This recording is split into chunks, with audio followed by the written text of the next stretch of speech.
kalian anak-anak hari ini? Ya, semuanya sehat ya? Ya, harus semangat ya? Semangat! Ya. Baik. Yang tidak masuk hari ini siapa? Ada? Adil Akbar. Keterangannya? Tidak ada keterangan sama sekali. Tidak ada. Adil Akbar. Kami ingin memastikan bahwa semua kelompok sudah duduk dengan rapi. Ya, silakan dicek di bawah meja apakah ada masih sampah yang belum dibersihkan supaya ditempatkan ke tempat sampah ya. Ya, sudah bersih? Sudah? Baik. Nah, sekarang ketua kelas berdoa. Siap berdoa.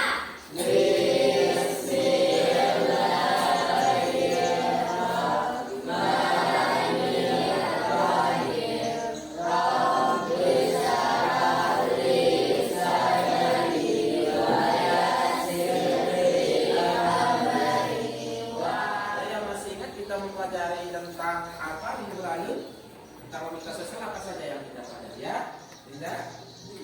Dibahas tentang pengertian mobilitas sosial, bentuk-bentuk mobilitas sosial dan faktor pendorong mobilitas sosial. Baik, nah itu materi yang kita pelajari pada minggu atau pertemuan yang lalu. Mungkin ada yang lain yang masih vertikal, naik, kemudian ada yang turun. Nah, kalau yang mobilitas yang kedudukannya sejajar disebut itu dengan apa? Betul, jadi mobilitas horizontal. Jadi jangan dilupakan materi yang lalu, ya. Nah, untuk materi yang hari ini kita akan melanjutkan, ya. Kita akan melanjutkan materi kita tentang yaitu saluran, ya, saluran mobilitas sosial. Kemudian dampaknya, baik dampak positif maupun dampak negatif. Jadi tujuan pembelajaran kita pada pagi hari ini yaitu melanjutkan yang kemarin, yaitu yang pertama, ya, peserta didik dapat menentukan saluran-saluran dari mobilitas sosial. Jadi lewat mana saja orang bisa merubah kedudukan. Ya, orang mau menjadi guru, misalnya lewat mana? Kira-kira lewat mana?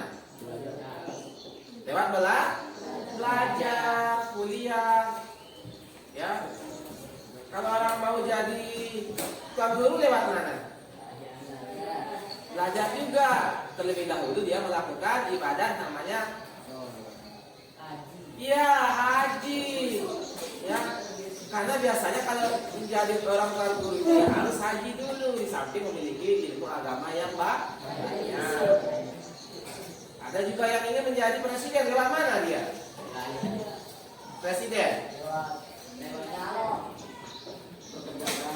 Ya, kalau misalnya orang mau mendaftar jadi presiden lewat mana? Ya, lewat partai politik. Gak bisa Pak Guru kalau mau nyalon langsung jadi presiden, gak bisa, harus melalui pemilu lewat partai politik. Nah, begitulah bentuk-bentuk gambaran dari saluran mobilitas sosial. Nanti kita akan lebih banyak diskusi. Kemudian yang kedua yaitu peserta didik dapat menganalisis dampak mobilitas sosial. Apakah itu nanti bisa dampaknya positif atau dampaknya negatif.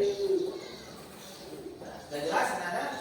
Baik. Jadi nanti setelah kita belajar tentang mobilitas sosial, menyambung dari pertemuan yang minggu lalu, nanti harapannya seperti apa? Kita bisa, ya, ketika seseorang berada atau misalnya kalian besok ketika berada di sebuah lapisan sosial atau kedudukan yang tinggi, bisa kita pertahankan, ya, bisa kita pertahankan. Jangan sampai kita mengalami mobilitas sosial yang sifatnya menurun. Ya, kalau kita sudah sukses, usahakan, ya, kita harus tetap menjaga itu, ya. Dengan cara seperti apa? Itu nanti kita akan lihat bagaimana caranya. Kalau seandainya kita mengalami mobilitas sosial sinking atau menurun, ketika menurun, bagaimana kira-kira solusinya? Nah, ini akan kita diskusikan secara bersama. Semoga nanti kedepannya ya kalian nanti bisa ya kedepannya mungkin nanti ketika kalian sudah dewasa ya bisa mengamalkan apa yang kita sudah pelajari ini ya. Kalau kita sudah belajar nanti apa kita tahu cara mencegah ya agar tidak terjadi terutama kepada mobilitas sosial yang sifatnya vertikal menurun atau sosial fisik. Nah, baik. Jadi itu ya tujuan pembelajaran. Nah, kita dari paparan yang Pak Guru sampaikan tadi ada nggak yang belum dimengerti? Dari salurannya tadi ada 7, kemudian ada dampak positif dan negatif. Sebelum kita masuk ke sesi diskusi.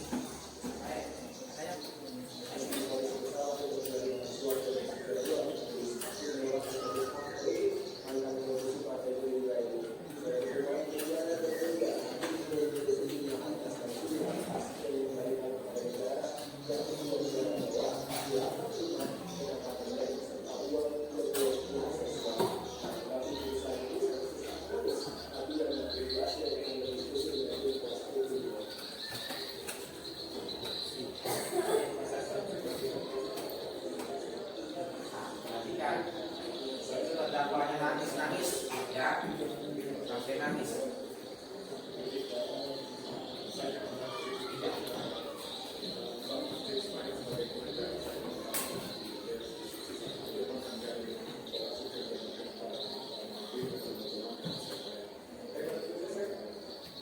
Sanksi vonis bersalah menerima uang suap 2 miliar rupiah dari bos PT Agung Podomoro Ais Wijaya saat ia menjabat sebagai anggota DPRD DKI Jakarta. Uang itu diberikan untuk memuluskan pembahasan rancangan peraturan daerah reklamasi di DPRD. Dari penerima suap, sanksi juga terbukti melakukan pencucian uang dengan modal 45 miliar rupiah yang didapatkan oleh rekan-rekan dinas terkait DKI. Oleh karena itu, dari jasa dari sejumlah negara dan juga 500 negara. Yang ingin bertanya, coba angkat tangan. Ya. Faktor apa yang menyebabkan terjadinya mobilitas sosial sirkuit? Baik, jadi yang pertama ya kamu tulis dulu. Faktor apa yang menyebabkan terjadinya mobilitas sosial sirkuit?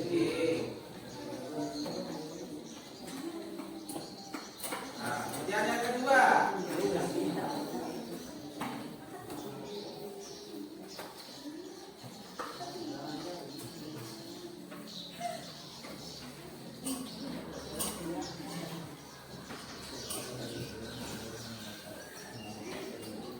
Siapa yang kedua? Yang kedua, ya, Bayu. Apa saja saluran-saluran yang dapat menimbulkan mobilitas sosial? Ya, saluran. Ya, saluran apa saja yang ditempuh seseorang?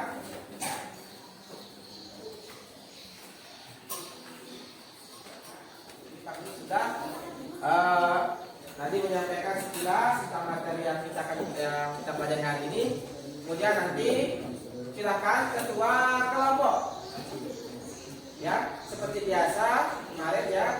Nanti tugas ini kalian diskusikan dengan teman-teman, kemudian dikerjakan di LKPD yang akan Pak Guru bagikan. Silakan ketua kelompok mewakili ke depan untuk mengambil LKPD yang sudah Pak Guru bagikan. Ya.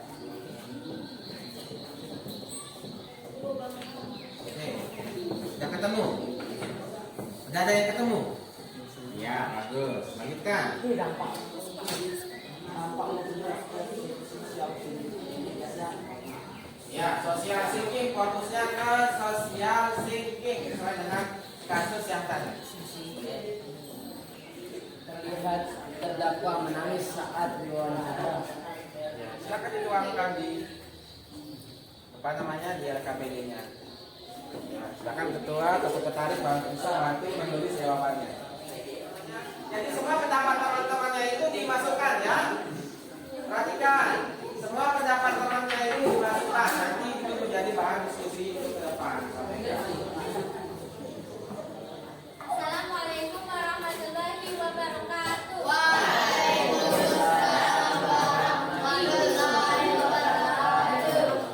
Kami dari kelompok 1 ingin menyampaikan hasil diskusi kami. Perkenalkan, ini nama kelompok saya Hadijah Sarifatul Istiari.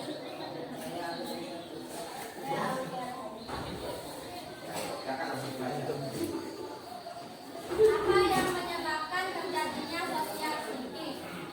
Menurut kelompok kami, anggota DPRD melakukan penyuapan dalam proyek reklamasi.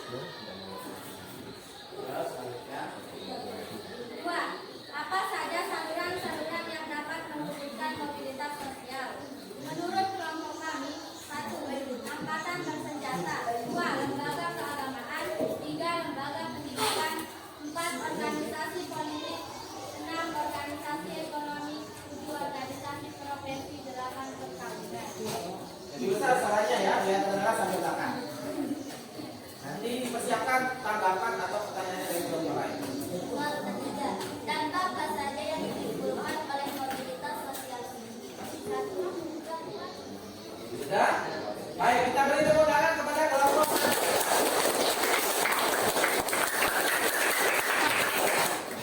Tunggu dulu, kita tanya dulu kelompok lain. Apakah ada yang ingin memberikan tanggapan atau ingin bertanya? Ya, dari kelompok berapa? Kelompok 3. Kelompok berapa ini? 3. Kelompok 3. Apa saja contoh saluran mobilitas sosial melalui lembaga keagamaan di sekitar kita? Ya, contoh ya saluran mobilitas sosial melalui lembaga keagamaan. Coba, kira-kira jawabannya apa? Pokoknya. Misalnya menjadi tuan guru, biasanya karena pengaruh pondok pesantren. Dengan memiliki ilmu agama yang cukup dan sering memberikan pengajian, status sosial seseorang bisa dinaik karena pengakuan berpendapat. Baik.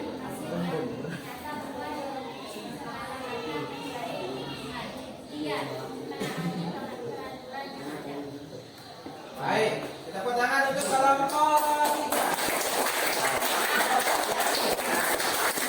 Silakan kalau ada yang ingin menanggapi dari program atau mengajukan pertanyaan. Ya. Silakan. Pertanyaannya. Mengapa seseorang yang kedudukannya sudah tinggi gampang mengalami sosial thinking? Ya, gimana? Jawabannya. Salah satu penyebabnya adalah gaya hidup yang mewah dan diglamor. Dia bisa menjadi penyebab seseorang yang bisa melakukan walaupun sudah memiliki gaji yang mahal. Oleh karena itu, kita harus pandai-pandai bersyukur agar memberikan kerja secara Bagaimana? Kelompok 2. Sudah jelas. Jelas? Ya, jadi intinya apa tadi? Ya, seseorang itu bisa melakukan menjadi apa? Mobilitas sosial tinggi karena bisa disebabkan oleh karena gaya hidup yang glamor, mewah, ya, sehingga menyebabkan terjadinya tadi jalan pintas, yaitu korupsi, penyuapan, jadi mempertahankan jabatannya. Baik, kita beri tepuk tangan untuk kelompok 4. Ya, coba lihat apa yang bisa didapat dari hasil diskusi yang tadi. Coba bisa disampaikan. Kesimpulan yang dapat saya ambil setelah diskusi ini antara lain: 1. Kita mempelajari bagaimana cara mendapatkan status sosial kita di dalam masyarakat dan cara mempertahankannya. 2. Dari materi kita bisa mengetahui saluran-saluran mobilitas sosial serta dampaknya, baik dampak negatif maupun dampak positif. Baik. Kenapa pakai lampu merah? Karena ada lampu lewat. Ya, lampu merah.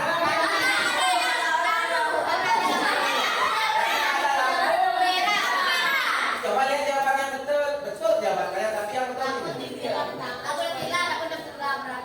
Takut Yang benar adalah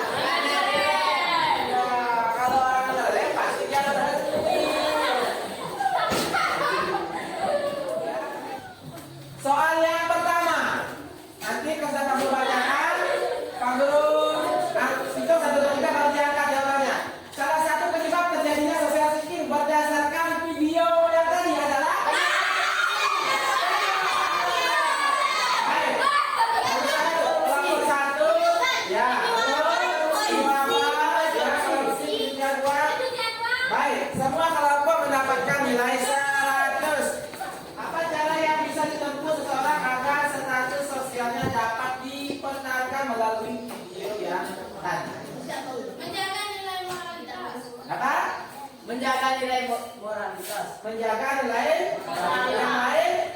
Tidak ada. Nah, oke.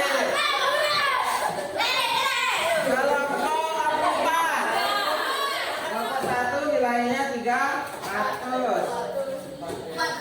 400. Kelompok 3. Kemudian kelompok 4 300. Kelompok 5 baik.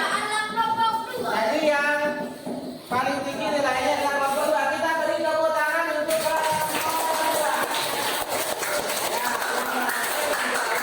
dengan poin sempurna. Jadi yang keempat adalah temannya menyampaikan kesimpulan bahwa tadi yang kita sudah pelajari itu yaitu bagaimana saluran-saluran yang bisa ditempuh misalnya nanti kalian ketika sudah dewasa agar mencapai mobilitas sosial yang lebih tinggi. Kemudian dampaknya ada dampak negatif dan positif. Kita perlu tahu agar apa kita bisa menjaga posisi kita saat berada di atas dan bisa membangkitkan diri tatkala kita terjatuh. Itu menyampaikan pesan dan pesan ya. Pesan saya setelah pembelajaran hari ini yakni pembelajaran kita lebih menarik karena langsung diberikan contoh yang nyata lewat video. Dua, ada penelitian juga. 3, setelah mempelajari saluran dan dampak mobilitas sosial, kita tahu bagaimana cara memperoleh mobilitas sosial vertikal naik dan cara mempertahankannya. Nah, baik, terima kasih. Baik, jadi untuk minggu depan silakan kalian belajar ya dari materi pertama karena kita akan mengadakan evaluasi yaitu ulangan harian materi mobilitas sosial. Dari pertemuan pertama dulu sampai pertemuan hari ini ada pengertian, bentuk-bentuk, faktor pendorong, kemudian saluran dan dampak dari mobilitas sosial. Silakan guru lagi belajar di rumah.